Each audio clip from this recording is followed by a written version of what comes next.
fundamental threat. So keep in mind the fact that while the Soviet Union was developing projects that had fundamental flaws, fundamental problems, and horrible abuses of people and human rights, it was building a country, it was building an industrial power, one that emphasized military technologies, one that emphasized large-scale show technologies at the expense of goods for people's lives. So Graham fills us in on a number of projects. The Great Dneiper Dam, in the story of that dam, he points out the role of Hugh Cooper and other Westerners. We saw in the film how Russian people flocked to work on projects, thinking that, or knowing that there was an opportunity to build something new. And when they found out that there were no tools and there was not much of a support system for them, they said, fine, let's go to work early on. With engineers being marginalized and with decisions made more by party leadership, foolish decisions get made. This big dam, for example, a powerful dam, had a relatively slow flow of water.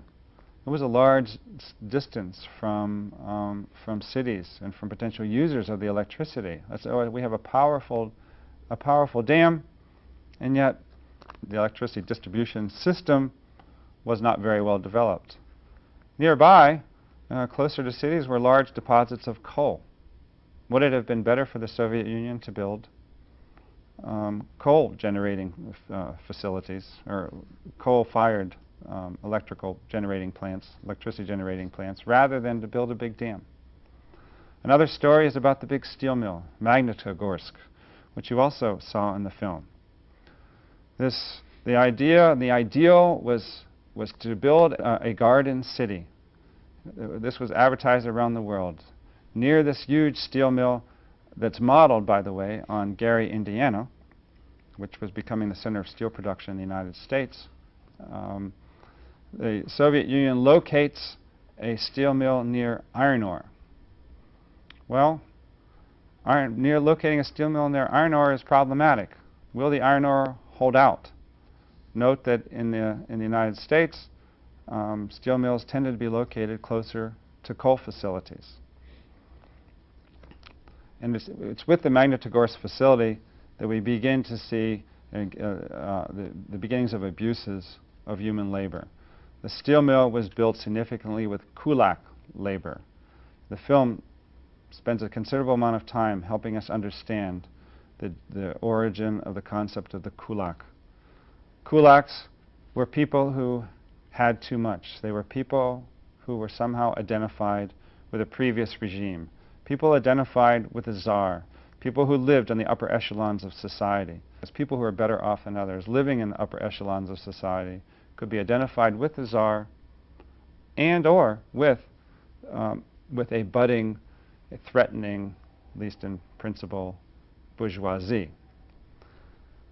The Soviets, the workers' councils, would go into towns and cities all over the country and identify specific families as kulaks, take away their property, and send them off to work in camps.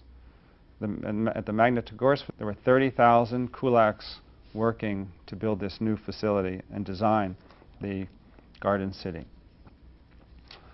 It was at the White Sea Canal where the greatest exploitations take place. As there was brutal exploitation of slave labor. The goal was to connect the canal with the Baltic and the White Sea. They did not listen to engineers' recommendations in constructing it. And there were horrible abuses of slave labor in the canal project. Graham tells us how what they called the Bellamore Ford was really a wooden platform on 4 wooden rollers pulled by either a pair of horses or by dozens of prisoners.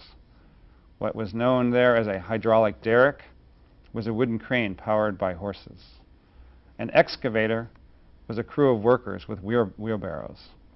And as the film described graphically, the slave laborers who worked on the canal were rewarded with food based on their performance.